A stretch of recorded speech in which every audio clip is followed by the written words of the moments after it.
Lisa Carter stood at the large observation window of the USNS Mercy, watching the stars drift by as the massive hospital ship moved through space.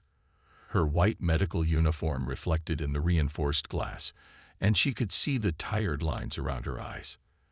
The last 24 hours had been busy with preparations for their upcoming rescue mission. "Dr. Carter, the mining colony just sent updated casualty numbers," Peter Martinez said as he walked onto the bridge. The ship's captain handed her a tablet, his usually calm face showing concern. "They're reporting 35 injured now, not 20. Lisa scrolled through the information, her mind already calculating the resources they'd need. The mining accident had damaged several levels of the colony, trapping workers and causing severe injuries. "We'll need to set up the secondary trauma bay," she said. "And I want the burn unit prepped." The USNS Mercy was Earth's premier hospital ship, a floating marvel of medical technology. In the 5 years since humanity had joined the galactic community, their medical knowledge had surprised many alien species. Humans might have been new to interstellar travel, but centuries of treating their own injuries and illnesses had made them experts at healing. "We're about 30 minutes from the colony," Martine said, checking the navigation display. "I already." A sharp alarm cut through the air, making them both jump. Red warning lights flashed across the bridge screens. Unknown ships dropping out of hyperspace. The sensor operator called out, "3 vessels, heavily armed. Design doesn't match any known species in our database." Lisa moved to the window again. 3 dark shapes appeared against the stars, their hulls covered in what looked like overlapping plates of armor. Each ship was roughly arrow-shaped and bristled with weapons. "This is Captain Peter Martinez of the USNS Mercy." Martinez broadcast on all frequencies. "We are a medical vessel responding to an emergency. Please identify yourselves." The response came in perfect English, the translator working smoothly, but the voice was cold and filled with disgust. "We are the Krivaks. Your presence offends us, carriers of weakness. I repeat, we are a medical vessel. We are protected under Article 7 of the Galactic Accords. We have injured civilians waiting for our help," Martine said firmly. "The weak should perish. Those who prevent this natural law must be destroyed." The first shot streaked past the Mercy's bow, a warning that made the huge ship shudder. Lisa grabbed a railing to steady herself, her mind racing. They had hundreds of patients aboard, some in critical condition. A direct hit could kill them all. "Emergency protocols engaged," the ship's AI announced. "All patients in stasis pods are now in secure mode. Medical bay lockdown initiated." Lisa rushed to her station as more shots flashed through space around them. The Mercy's shields were designed to protect against radiation and small debris, not weapons fire. They wouldn't last long under a real attack. "Get me the engine room," she called out. The face of their chief engineer appeared on her screen. "Charlie, remember that modification we discussed? The one using the surgical field generators." The engineer's eyes widened. "It's not tested, Doc. We don't know if it'll work. We don't have a choice. They're going to kill our patients." While Martinez tried to maneuver the massive hospital ship away from the attackers, Lisa and Charlie worked frantically. The Mercy's surgical pods used powerful electromagnetic fields to hold patients stable during operations. With some quick adjustments, they might be able to extend those fields. The ship rocked as the first direct hit struck their regular shields. Warning lights flashed everywhere. "Field generators at maximum power," Charlie reported. "Routing power now." Lisa watched the external cameras as a shimming barrier of energy spread across the Mercy's hull, different from their standard shields. The next shot from the Krivak ships hit this new barrier and scattered, its energy dispersing harmlessly. "It's working," Lisa called out. "The surgical fields are actually stronger than our regular shields." Martinez was already sending the data to Earth Command. "We need help out here, but we can hold them off. Let's show these Krivaks what happens when they attack a hospital ship." Lisa returned to the window, watching the strange alien ships circling them. She didn't understand their hatred of medical care, but she knew one thing. The USNS Mercy would protect its patients, no matter what. The real fight was just beginning. The Kracken warships appeared like dark shadows against the stars. Their angular hulls, covered in thick armor plates, surrounded the UNHS Mercy in a perfect circle. Laura counted 12 ships through the bridge viewport, each one bristling with weapons. Incoming transmission. Samantha Wells announced from her communication station. Her fingers moved quickly over the controls. They're broadcasting on all frequencies. Put it through, Peter ordered, standing straight and adjusting his uniform. A harsh voice filled the bridge. Human vessel, this is Commander Vex of the Kracken Empire. Your ship has been identified as a suspected weapons transport. Surrender immediately. Laura stepped forward.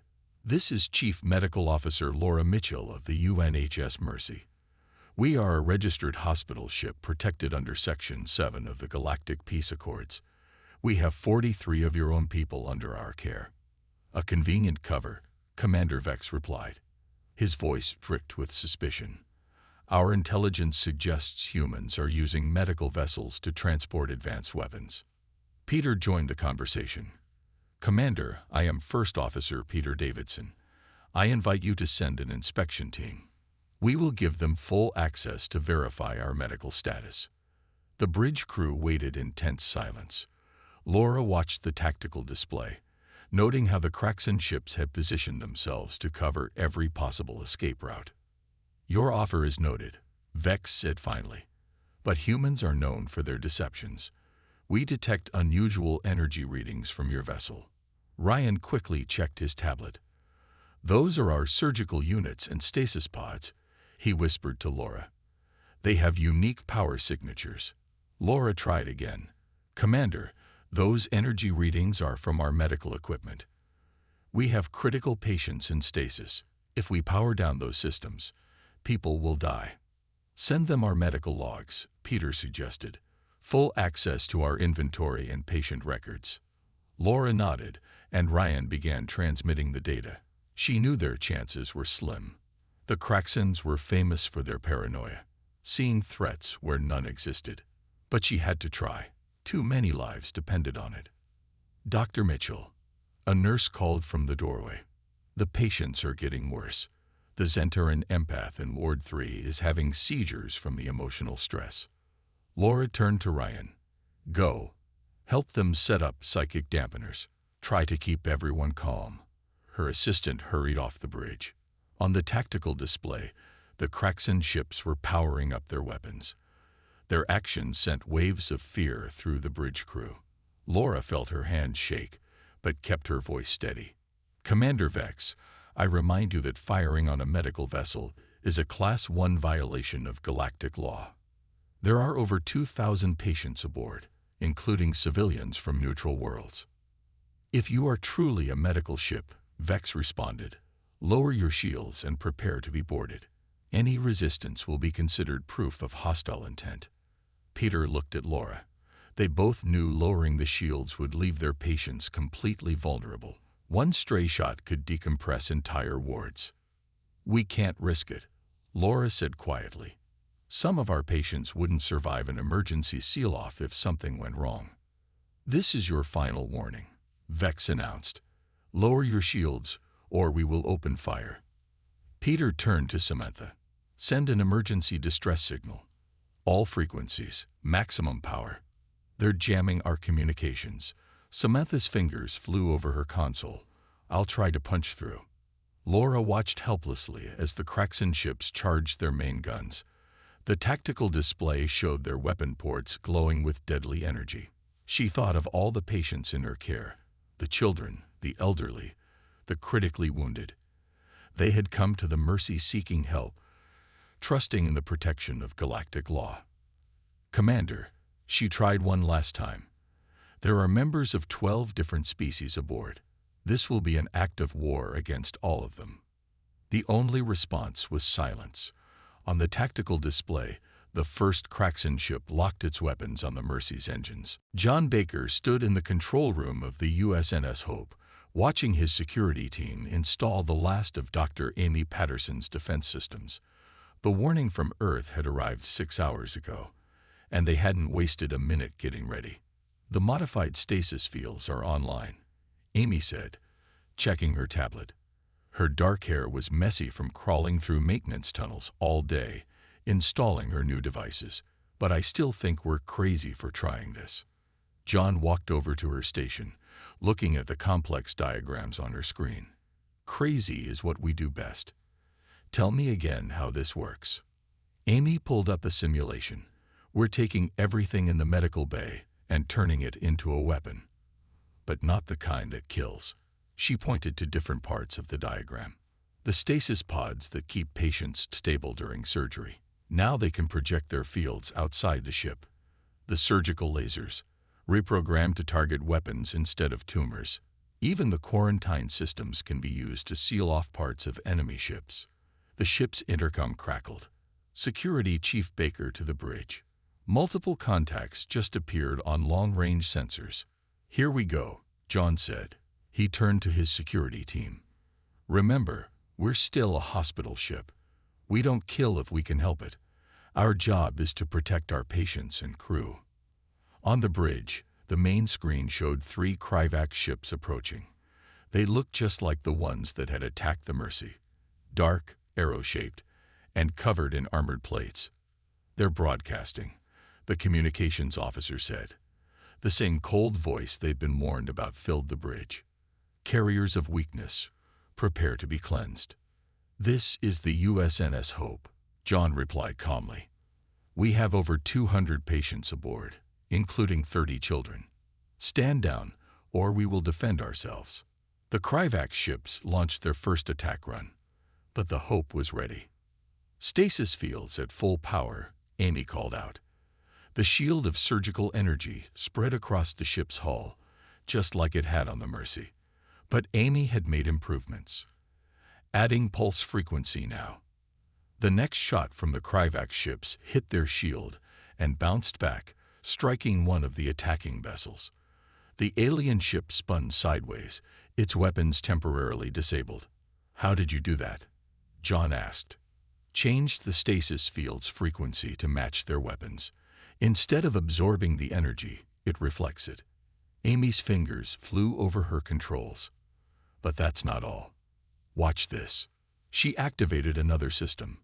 Beams of light shot out from the Hope's medical bays, the same precise lasers they used for surgery, but scaled up. They cut through the Kryvac ship's weapons with perfect accuracy, disabling them without causing the ships to explode. "Surgical precision," Amy said with a small smile. "We're not killing them. We're just operating." The Kryvac ships tried to surround them, but John was ready for that too. He activated the modified quarantine systems. Streams of particles designed to contain diseases shot out into space, forming barriers that the enemy ships couldn't pass through. "We've got them boxed in," John said. "Now for the final touch." Amy nodded and activated her last system. The Hope's medical scanners, normally used to diagnose patients, swept over the enemy ships. In seconds, they had complete blueprints of the Kryvac's vessels. "Look at this," she said, pointing to her screen. "Their life support systems are different from ours, but they still need to breathe. If we adjust our anesthetic gas dispensers, we can put them to sleep without harming them." John finished. "Do it." The Hope's external vents opened, releasing a carefully calculated mixture of gases. The Kryvac ship's hulls had been damaged by the reflected weapons fire, letting the gas seep in. Within minutes, the enemy ship stopped moving. "All Kryvac's life signs are stable," Amy reported. "They're unconscious, but healthy. We can have medical teams board their ships whenever you're ready." John looked out at the disabled Kryvac's vessels. They had won without killing anyone. More than that, they had protected their patients and proven that healing could be stronger than hatred. "Send the all clear to Earth," he said, "and tell them we're going to need some help getting these new patients to the medical bay." Something tells me the Kryvacs are going to wake up with a lot of questions about their views on medicine. Space twisted and bent as the first Earth ships dropped out of hyperspace. The EFS Retribution led the way, its massive hull gleaming with advanced armor. Captain Maria Rodriguez stood on her bridge, taking in the scene before her. The hospital ship Mercy floated in the center of a ring of Kracken warships, its white hull standing out against the darkness of space. "Status report," Maria ordered, her voice firm and controlled. 12 Kracken warships, all with weapons powered, her tactical officer replied. "They have targeting locks on the Mercy's engines and shield generators." Maria's eyes narrowed. She had seen many things in her years of service, but threatening a hospital ship was a new low. Show them what Earth thinks of people who attack medical vessels. Deploy the fleet. More ships emerged from hyperspace behind the Retribution. They moved with perfect precision, taking up positions around the Mercy. Each Earth ship was larger and more advanced than its Kracken counterpart. "Channel open to all ships," the communications officer announced. Maria stepped forward. "This is Captain Maria Rodriguez of the Earth Fleet Ship Retribution. You are in violation of galactic law by threatening a medical vessel. Stand down immediately." On the Mercy's bridge, Laura and her crew watched in awe as Earth's warships arrived. The massive vessels moved into defensive positions around them, their advanced shields extending to overlap and create a protective bubble. "Look at the size of them," Ryan whispered, staring at the tactical display. The Earth ships dwarfed their Kracken counterparts. The Kracken commander's voice came through, still full of suspicion. "This vessel is suspected of carrying illegal weapons. We have the right to inspect." Admiral Young's voice cut through the channel, calm but carrying unmistakable authority. "Commander Vex, let me be clear.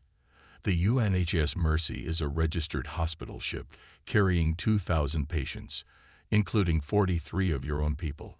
You have exactly 1 minute to power down your weapons, or we will power them down for you." Laura watched the tactical display as more Earth ships appeared. Battle Groups 3 and 5 had arrived, bringing the total number of Earth warships to 24. Each one took up precise positions in a complex defensive formation. The Kracken ships suddenly looked small and vulnerable. Their weapons, still pointed at the Mercy, seemed pathetic compared to the massive gun batteries on the Earth vessels. 50 seconds, Admiral Young announced. On the Retribution's bridge, Maria watched her tactical display. The Krackens were caught completely off guard by the speed and size of Earth's response. Their formation, designed to trap a helpless hospital ship, now left them exposed and surrounded. 40 seconds. The first Kracken ship powered down its weapons. Then another and another. Commander Vex's voice came through again, less confident now. "We require proof of their medical status." 30 seconds. Yum continued, ignoring the request. "Power down your weapons and withdraw, or face the consequences of attacking a medical vessel." Laura felt a surge of pride as she watched more Kracken ships power down. Earth's response had been perfect. Overwhelming force, precisely applied, with no shots fired. The message was clear. Humanity would not tolerate threats to those under its protection. 10 seconds. The last Kracken ship finally powered down its weapons. Their tight formation began to break up as they realized their mistake. "A wise choice," Young said. "Now about those accusations against our hospital ship. Captain Rodriguez, please escort our Kracken friends to the nearest Galactic Council station. I'm sure they'll be interested in hearing about this incident." "With pleasure, Admiral," Maria replied. Her ships began moving to surround the Kracken vessels. On the Mercy, the tension finally broke. The bridge crew cheered as the Kracken ships withdrew. Laura felt tears in her eyes as she watched Earth's warships take up protective positions around her vessel. Ryan checked his medical tablet and smiled. "Dr. Mitchell, patient stress levels are already dropping. They can sense we're safe now." "Send word to all wards," Laura ordered. "The danger has passed. Earth's fleet is here to protect us." Dr. Laura Mitchell stood in the medical lab of the USNS Comfort, studying the 3D hologram of a Kryvax ship floating above her workstation. The ship's internal scans revealed something fascinating, something none of them had noticed before. "Captain, you need to see this," she called over the comm. "Their ships aren't just machines. They're partly organic." The battle outside had reached a stalemate. While the hospital ship's defenses held strong, they hadn't found a way to completely stop the remaining Kryvax vessels. The enemy ships kept trying new attack patterns, looking for weaknesses. Laura zoomed in on part of the scan. "Look at these structures. They're like blood vessels running through the hull. The armor isn't just metal. It's a living tissue connected to the crew. That's why the tissue regeneration beam affected them so strongly." Lisa Carter's voice came through from the Mercy. "We weren't just changing their ships. We were changing their biology." Laura nodded, even though Lisa couldn't see her. "Exactly. And I think we can use this. Every living thing has a nervous system, if these ships are alive." She ran to the neural scanning room, where they usually treated brain injuries. The massive scanner took up most of the wall, its sensors designed to map the tiniest nerves in a human brain. "Redirecting power to neural scanners," she announced. "Expanding scan field to maximum range." The scanner hummed to life. On her screen, Laura watched as it mapped the neural pathways of the nearest Kryvax ship. The pattern was strange but clear. A network of living tissue threaded through the entire vessel, connecting crew to ship in a complex web. "Got it," she said. "Their ships aren't just transportation. They're an extension of the Kryvax themselves. That's why they hate medical technology so much. They see it as a threat to their bond with their vessels." "Can we use this information?" John Baker asked from the Hope. Laura was already adjusting her equipment. "The same way we use targeted nerve therapy to treat patients.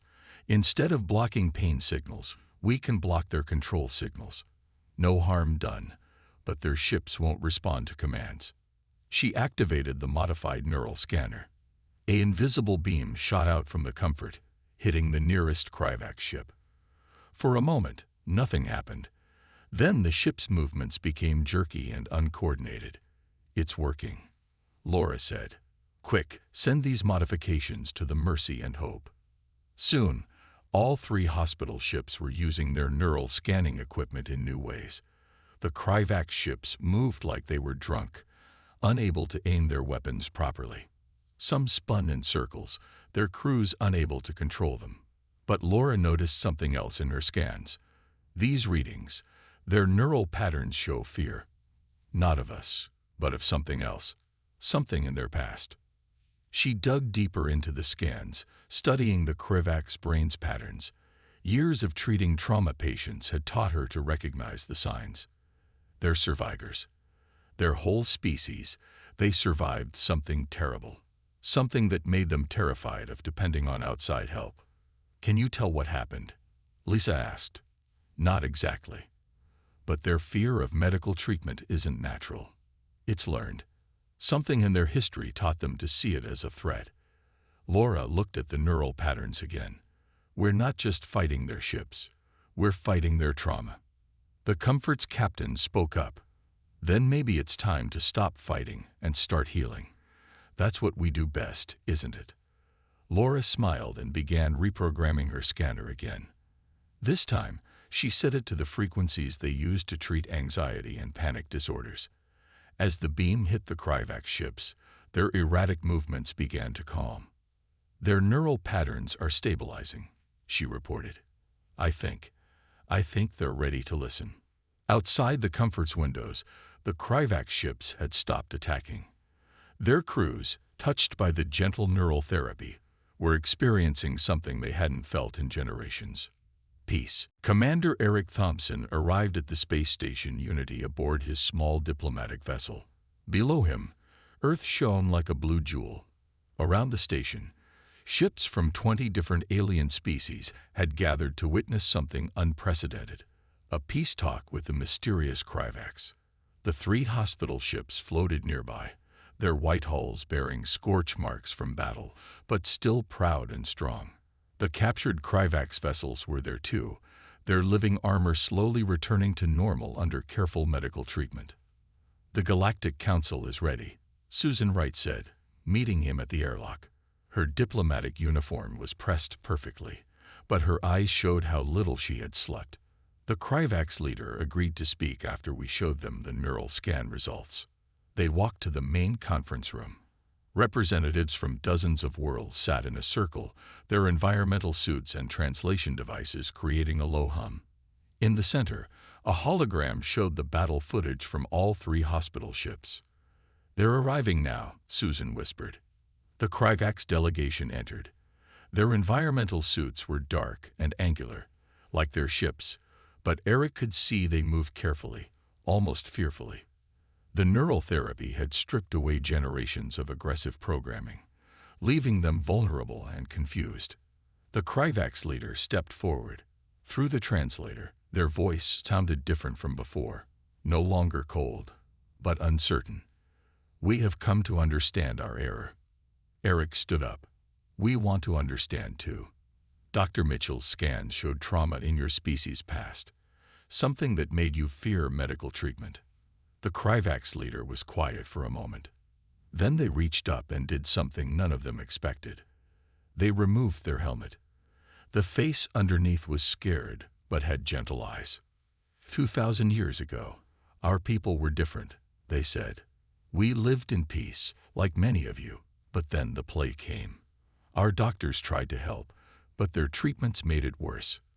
The medicine they gave us bonded with our biology, turned us into something new. We survived, but changed. Our ships became part of us. We swore never to trust outside medicine again." Images appeared in the center of the room. Historical records from the Kryvax archives. Their people screaming as medical treatments turned against them, their bodies merging with their technology as they desperately tried to survive. "We thought we were protecting ourselves," the Kryvax leader continued. "We thought we had to stop all medical treatment everywhere before it could harm others like it harmed us. We were wrong." Lisa Carter stood up from her seat. "Your ships, your armor, they're not just a reaction to the plague, are they? They're what saved you. You turned your medical disaster into a way to survive." The Kryvax leader nodded. "Our ancestors used the contaminated medicine to bond with our ships, to make us stronger. But fear turned that strength into hatred. Then let us help you now," Eric said. "Not to change what you are, but to heal the fear that's haunted your people for so long. Your biological technology is amazing. It could help so many people if we worked together." The room was silent as the Kryvax leader considered this. Around them, representatives from across the galaxy watched, many of them former victims of Kryvax attacks. "Your hospital ships," the Kryvax leader said finally. "They could have destroyed us. Instead, they captured us, healed us, showed us that medicine can be gentle.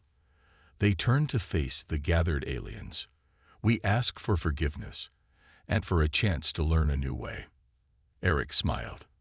"That's what doctors do best. They help people find new ways to heal." The Galactic Council erupted in discussion.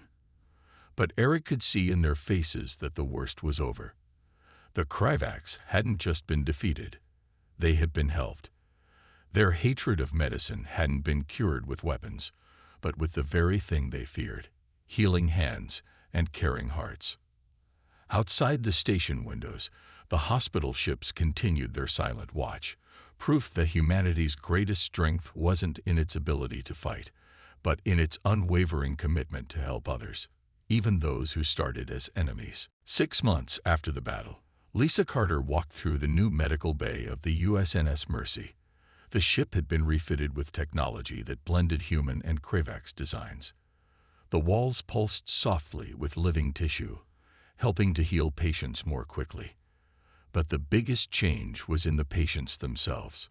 In one room, a Kryvax medical student learned from a human doctor, their dark environmental suit modified to let them work with standard medical tools. In another, human scientists studied the biological technology that let the Kryvax bond with their ships, looking for ways to help patients with severe nerve damage. "Amazing how things change," Peter Martinez said, joining her on her rounds. The captain looked more relaxed these days. All three hospital ships had become centers for a new kind of medical research, combining the best of both species' knowledge. "Did you see the latest report from the Hope?" Lisa asked. They successfully treated a Rigelian mining crew using modified Kryvax biotechnology, cut the healing time in half. They stopped at a window overlooking the ship's dock. Outside, a Kryvax vessel was attached to the Mercy, but instead of weapons, it now carried medical supplies. Its living hull had been redesigned to produce medicines. "Chief Medical Officer Carter," a voice called. Lisa turned to see one of the Kryvax students, named Czar, approaching. "Could you check my work? I've been practicing the human technique for setting broken bones." Lisa smiled and followed Czar to the training room. The Kryvax student had set up a holographic patient, its bones glowing with different colors to show stress points and healing progress. "Very good," Lisa said, watching Czar work. "You're getting better at handling the small instruments. How does it feel, working without your ship's neural interface?" "Strange," Czar admitted, "but good. We always thought we needed the ship's connection to be precise enough for medical work. Now we're learning we can do it with our own hands." In another part of the ship, Laura Mitchell was giving a presentation to a mixed group of human and alien doctors. The neural scanning technology that had helped end the battle had led to breakthroughs in treating psychological trauma. "The Kryvax aren't the only ones who carry old fears," she explained, showing brain scan comparisons. "Every species has traumas to heal. By understanding how the Kryvax turned their greatest disaster into strength, we can help others do the same." John Baker watched the presentation from the back of the room. The security chief had kept his job, but these days he spent more time helping Kryvax visitors adjust to human medical facilities than watching for threats. "Security report," his comm unit chirped. "Kryvax medical transport approaching with emergency cases from the Centauri mining accident." "Standard docking procedures," John replied.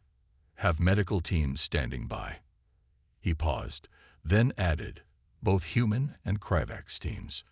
The emergency cases arrived quickly. 3 miners with severe radiation burns. Time was critical. In the operating room, human doctors worked alongside Kryvax healers. Human surgical tools moved with precision, while Kryvax biological technology helped regenerate damaged tissue. Together, they saved all 3 patients. Later that evening, Lisa stood at her favorite observation window. The stars looked the same as they had 6 months ago, but everything else had changed. The Kryvax, once enemies, were now some of their best students and teachers. Their fear of medicine had been replaced by a passion for healing that matched humanity's own. "Dr. Carter." Czar appeared beside her. "I wanted to thank you. My people spent generations afraid of what medicine could do to us. We never imagined what it could do for us, until you showed us." Lisa watched as another Kryvax medical ship dropped out of hyperspace, its living hull glowing with a soft, healing light.